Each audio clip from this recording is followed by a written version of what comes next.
Today, we'll discuss the most powerful forms of persuasion, manipulation, and seduction.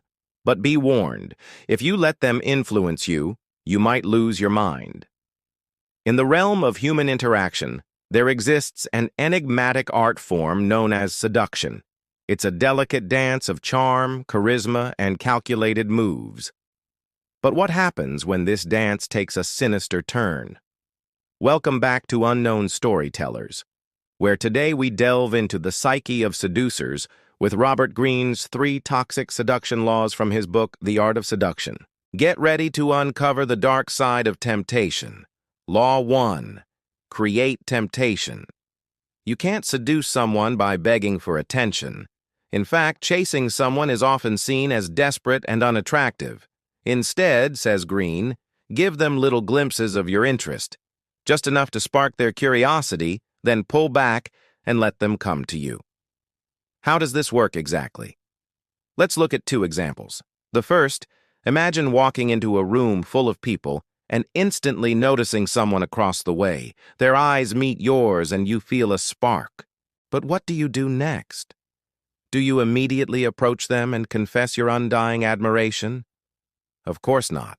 Instead, you hold their gaze for a beat longer than usual, conveying a silent hello before glancing away. A small gesture, yet it creates a ripple effect. You've sparked a tiny flame of curiosity. Now they're wondering who you are and why did you look at me like that?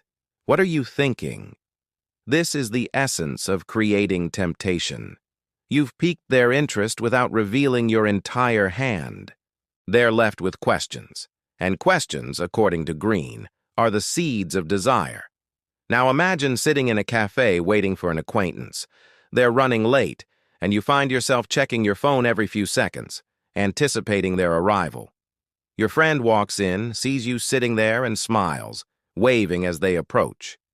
As they sit down, you casually mention, "It's been a while."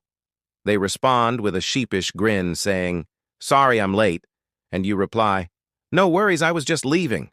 You stand up, throw a playful wink their way, and say, "See you next time," before turning to go. Your friend is left sitting there, processing what just happened. Why did you decide to leave right after telling them you were going to stay? Did you enjoy our conversation that much? What are you up to? These unanswered questions swirl in their mind. And if you ask any salesperson, they'll tell you it's much easier to sell something that's partially shown than to sell an empty box. By withholding part of yourself, you create a vacuum of curiosity that others will naturally try to fill.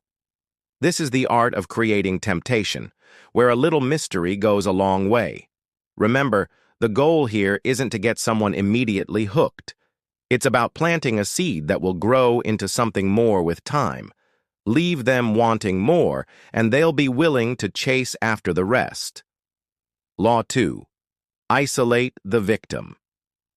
Now that you've created a sense of mystery around yourself, it's time to reel in your target. According to Greene, the next step is to isolate the victim, cutting them off from their support systems and influences. This can be done subtly by diverting their attention and subtly sowing doubts about their friends or family. For example, let's say you've successfully piqued your crush's interest. You've had a few encounters in class or at social events and things are going well. However, you notice that they spend a lot of time with a close group of friends who, if you're honest, may not be the biggest fans of yours. It's time to take the relationship to the next level. You strike up a conversation with your crush, mentioning how much they'll enjoy an upcoming party you're planning to attend. It's a casual event, nothing too wild. Yet the undertone is clear. You'd prefer if they came without their friends.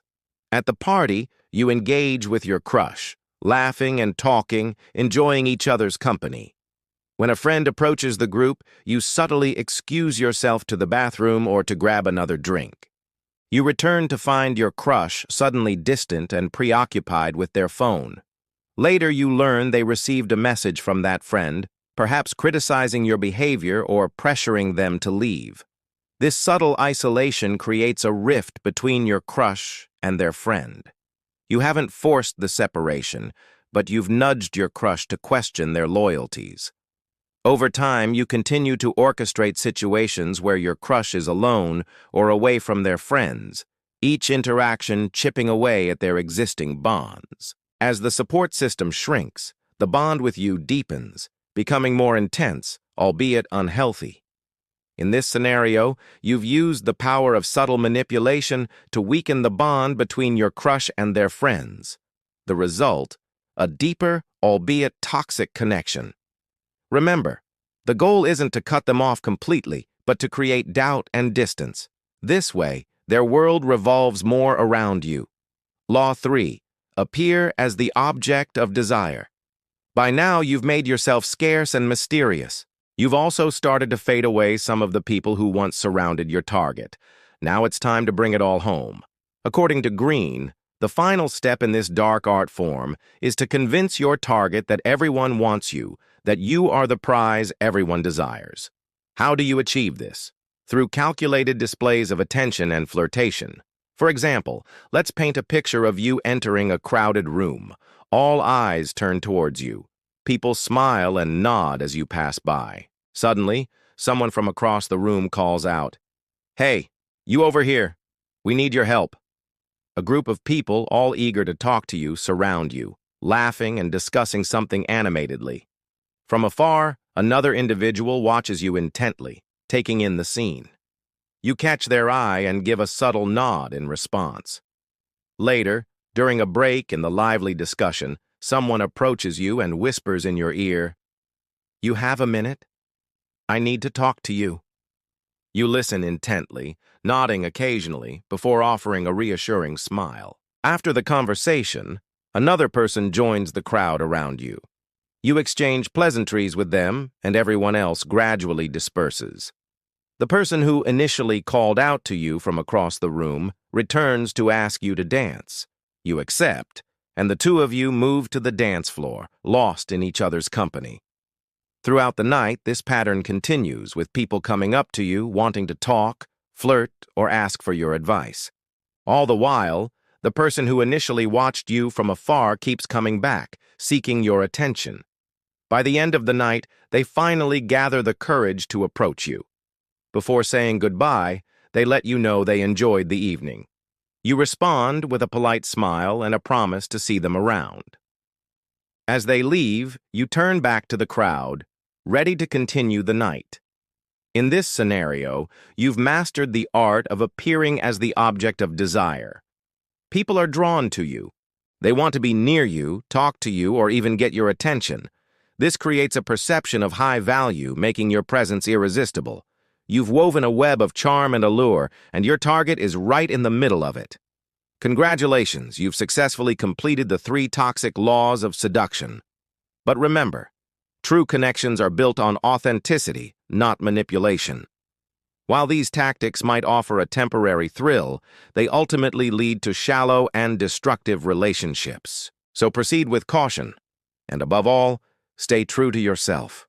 Robert Greene's 3 Toxic Seduction Laws offer a chilling glimpse into the darker aspects of seduction. Remember, knowledge is power. Understanding these tactics allows you to recognize them not only in yourself but also in others. Stay vigilant, keep learning, and never stop pursuing genuine connections. If you found this video insightful, hit that like button, comment below with your thoughts, and share it with someone who might need it. Subscribe for more. Thank you for watching.